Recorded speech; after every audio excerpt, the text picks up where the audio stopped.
اپنے معتمد ملازم کے لیے یا کاروباری پارٹنرز کے لیے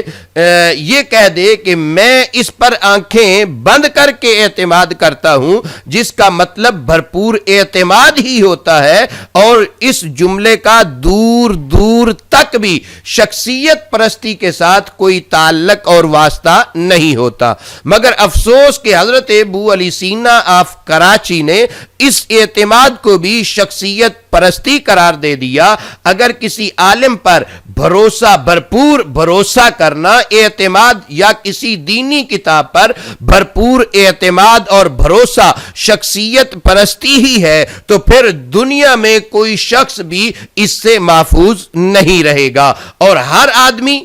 شخصیت پرست قرار پائے گا، کیونکہ ہر کوئی کسی نہ کسی کتاب یا کسی نہ کسی عالم دین پر بھرپور اعتماد کرتا ہوگا، جبکہ موصوف کے نزدیک ایسا شخص جو ہے، یعنی یہ بات اور ایسا شخص شخصیت پرست، اور یہ شخصیت پرستی ہے۔ لہذا ہر آدمی شخصیت پرستی کے اندر جو ہے وہ مبتلا ہوگا اور مبتلا قرار پائے گا۔ حضرت ابو علی سینا آف کراچی صاحب یہ جناب کی تحقیقات ہیں جن کی وجہ سے کوئی شخص بھی شخصیت پرستی سے محفوظ نہیں رہتا۔ حیرت ہوتی ہے کہ جناب اب تک کی پوری زندگی جناب نے کہاں بسر کر دی ہے۔ کتب دینیہ سے اگر جناب کو تھوڑا سا بھی واسطہ ہوتا، تعلق ہوتا، تو جناب ہرگز کبھی بھی یہ بات کرنے کی کوشش نہ کرتے۔ علماء جب کسی کتاب پر یا کسی شخصیت پر بھرپور اعتماد کا اظہار کرتے ہیں تو اس طرح کے الفاظ جو ہیں وہ کہہ دیتے ہیں۔ خود امام محمد بن اسماعیل بخاری رحمہ اللہ، صحیح بخاری، امام بخاری رحمہ اللہ، صحیح بخاری والے آپ ہی کو دیکھ لیں۔ امام حاکم رحمہ اللہ نے ان کے متعلق جو ذکر کیا ہے تقریب التہذیب کے اندر، حافظ ابن حجر اسقلانی علیہ رحمہ نے اس کو بیان کیا کہ قال الحاکم کان البخاری اذا وجد الحدیث عند الحمیدی لا یعدوہ الی غیرہ، کہ یہ تقریب التہذیب ہے، صفحہ 317 ہے، اور ترجمہ نمبر جو ہے وہ 3319 ہے۔ یعنی جب حدیث عبداللہ بن زبیر بن عیسیٰ ابو بکر الحمیدی المکی رحمہ اللہ کے پاس مل جائے، یہ امام بخاری کے حوالے سے بیان کر رہے ہیں کہ کان البخاری اذا وجد الحدیث، کہ امام بخاری علیہ رحمہ کا نظریہ کیا ہے؟ آپ فرماتے ہیں کہ اگر امام ابو بکر حمیدی علیہ رحمہ کے پاس حدیث مل جائے تو پھر کسی دوسرے کی جانب جانے کی ضرورت نہیں ہے۔ حضرت ابو علی سینا صاحب کیا جناب امام بخاری رحمہ اللہ کی اس بات کی وجہ سے انہیں بھی شخصیت پرستی میں جو ہے وہ مبتلا قرار دیں گے؟ کیا جناب کی نظر میں امام بخاری رحمہ اللہ بھی شخصیت پرست تھے؟ محترم ناظرین و سامعین، یہ جملہ اعتماد پر مبنی ہے اور اپنے اعتماد کے کھلے اظہار کے لیے بولا جاتا ہے، مگر جس طرح کا لب و لہجہ حضرت ابو علی سینا آف کراچی صاحب نے استعمال کیا اور کرتے ہیں، اس طرح امام بخاری رحمہ اللہ کے اس جملے کو بھی شخصیت پرستی میں ڈھالا جا سکتا ہے۔ ملاحظہ فرمائیں کس طرح کہ جب کوئی حدیث امام حمیدی علیہ رحمہ کے پاس مل جائے تو پھر کسی دوسرے کے پاس جانے کی قطعاً کوئی ضرورت نہیں ہے۔ یہاں اگر ٹیبل کے اوپر زور سے ہاتھ مارا جائے اور قطعاً کو حضرت ابو علی سینا صاحب کے انداز میں پڑھ دیا جائے تو بالکل یہ بھی شخصیت پرستی کا پورا ایک نمونہ بن جائے گا۔ اگر کامران شہزاد کی طرح تشکیکات پیدا کرنی ہو تو یہ بھی کہا جا سکتا ہے کہ امام حمیدی علیہ رحمہ بھی محدث ہیں اور ان سے بھی غلطی ہو سکتی ہے، اور دوسرے بھی محدثین ہیں ان سے بھی غلطی ہو سکتی ہے، لیکن یہ کہہ دینا کہ امام حمیدی کے پاس حدیث مل جائے تو پھر کسی دوسرے کے پاس نہ جاؤ، یہ کیا بات ہوئی؟ تو وہی بات بن جائے گی، شخصیت پرستی کا لیبل یہاں بھی لگ جائے گا۔ تو عزیزان گرامی، ہم اسے حضرت ابو علی سینا آف کراچی کی ذہنی آوارگی ہی قرار دے سکتے ہیں کہ جناب کا ذہن اتنی منفی سوچ کا حامل ہے کہ موصوف کو ثقہ اور معتمد علماء کی ہر بات جو ہے وہ منفی نظر آتی ہے، اور موصوف کے ذہن میں یہ فطور پیدا ہو چکا ہے کہ بس مثبت سوچ کے حامل وہی افراد ہیں جبکہ کام منفی سوچ کے حامل افراد والا کر رہے ہیں۔ کوئی شخص یہ جانتے ہوئے کہ فلاں شخص واقعتاً غلطی پر ہے اور اس کی بات درست نہیں ہے، پھر بھی اس کو درست قرار دے، ایسے شخص کے اس عمل کو شخصیت پرستی قرار دے کر ہم یہ تو کہہ سکتے ہیں کہ یہ شخص شخصیت پرستی کے مرض میں مبتلا ہے۔ مثلا فقیر نے حضرت ابو علی سینا آف کراچی کی طرف سے دیے گئے حوالوں کی نشاندہی کی تھی کہ یہ حوالے غلط ہیں۔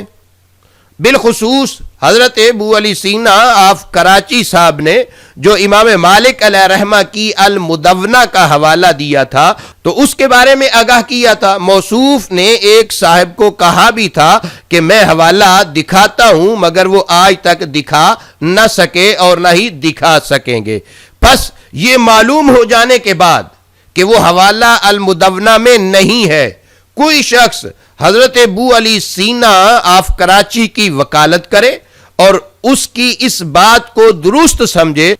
ہم کامران شہزاد کے اصول پر، یہ حضرت ابو علی سینا آف کراچی کے اصول پر کہہ سکتے ہیں کہ یہ شخص شخصیت پرست اور مشرکین کفار مکہ کے طریقہ کار پر عمل پیرا ہے۔ باقی اگر کوئی شخص کسی ثقہ اور متبحر عالم دین کی پیروی کرتا ہے اور اس پر بھرپور اعتماد کرتے ہوئے یہ کہہ دیتا ہے کہ میری اس پر آنکھیں بند ہیں، تو یہ اعتماد کا اظہار ہے، ہرگز اس کو شخصیت پرستی قرار نہیں دیا جائے گا جب تک کہ اس کی سنی سے شخصیت پرستی ثابت نہ ہو جائے۔ تو محترم سامعین و ناظرین، حضرت ابو علی سینا آف کراچی نے مشرکین مکہ، کفار مکہ کی مثال دی کہ میں آباء و اجداد کا دین نہیں چھوڑوں گا،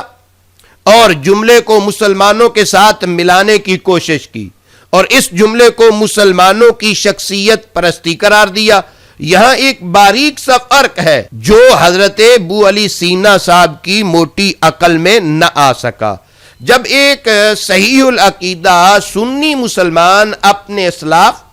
اپنے مشائخ، آباء و اجداد اور اساتذہ کی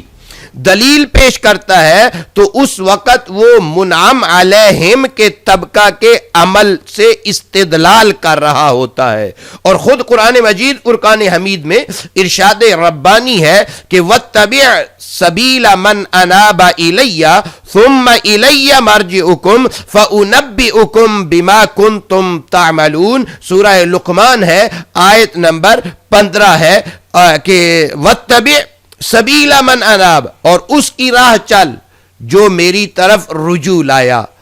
ثم الی مرجعکم فانبئکم بما کنتم تعملون، پھر میری ہی طرف تمہیں پھر آنا ہے تو میں بتا دوں گا جو تم کرتے تھے۔ لہذا منیبین کے طبقہ سے استدلال اور ان کی پیروی ہرگز مشرکین مکہ کی طرح اجداد پرستی نہیں۔ اگر موصوف اپنی عقل کے موٹا ہونے کی وجہ سے اس کو اجداد پرستی سمجھتے ہیں تو یہ موصوف کی عقل و فہم کا قصور ہے کہ جس نے انعام یافتہ طبقہ کے عمل کی پیروی کو اجداد پرستی سمجھ لیا۔ حضرت ابو علی سینا صاحب جناب کو یہ کیوں نہیں سمجھ آ رہا کہ انعام یافتہ طبقے کی پیروی کا تو قرآن مجید فرقان حمید میں جو ہے وہ حکم بھی دیا گیا ہے، جیسا کہ سورہ فاتحہ کے اندر اہدنا الصراط المستقیم صراط الذین انعمت علیہم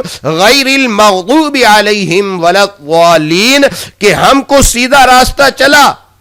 ان کا راستہ جن پر تو نے احسان کیا، جن پر تو نے انعام کیا، نہ ان کا جن پر غضب ہوا اور نہ بہکے ہوئوں کا۔ اور اسی طریقے سورہ نساء کی 69 نمبر آیہ کریمہ کے اندر ہے کہ وَمَن يُطِعِ اللَّهَ وَالرَّسُولَ فَأُولَٰئِكَ مَعَ الَّذِينَ أَنْعَمَ اللَّهُ عَلَيْهِمْ مِنَ النَّبِيِّينَ وَالصِّدِّيقِينَ وَالشُّهَدَاءِ وَالصَّالِحِينَ وَحَسُنَ أُولَٰئِكَ رَفِیقًا، اور جو اللہ اور اس کے رسول صلی اللہ تعالی علیہ وسلم کا حکم مانے تو اسے ان کا ساتھ ملے گا جن پر اللہ نے انعام کیا، فضل کیا، یعنی انبیاء، صدیقین، شہداء اور نیک لوگ۔ یہ کیا ہی اچھے ساتھی ہیں۔ اور اسی طریقے خالق ارض و سما نے سورہ نساء کی آیت نمبر 115 نمبر آیت کریمہ میں ارشاد فرمایا وَمَن يُشَاقِقِ الرَّسُولَ مِن بَعْدِ مَا تَبَيَّنَ لَهُ الْهُدَى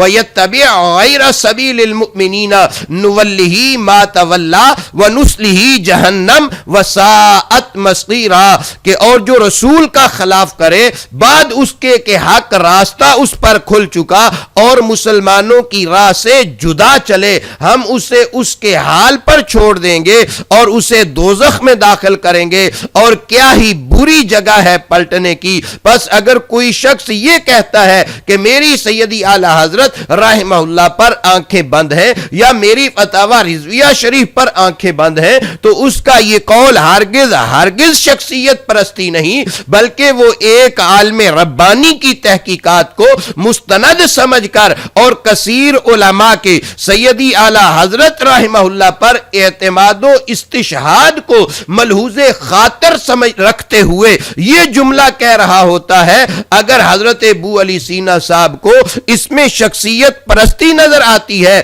تو پھر انہیں اپنے دماغی علاج کی ضرورت ہے، کیونکہ وہ دماغی طور پر نفسیاتی مرض کا شکار ہو چکے ہیں کہ ہر بات کو بدقسمتی سے شروع کر دینا اور اسے ایسے قالب میں ڈھالنا ان کی عادت بن چکی ہے۔ کوئی مسئلہ ان سے پوچھا جا رہا ہوتا ہے تو جواب کی ابتدا بدقسمتی سے ہی شروع کرتے ہیں۔ ارے حضرت، اگر بدقسمتی سے کچھ ٹپوری جناب کے گرد اور جناب ان کے گرد 6 دن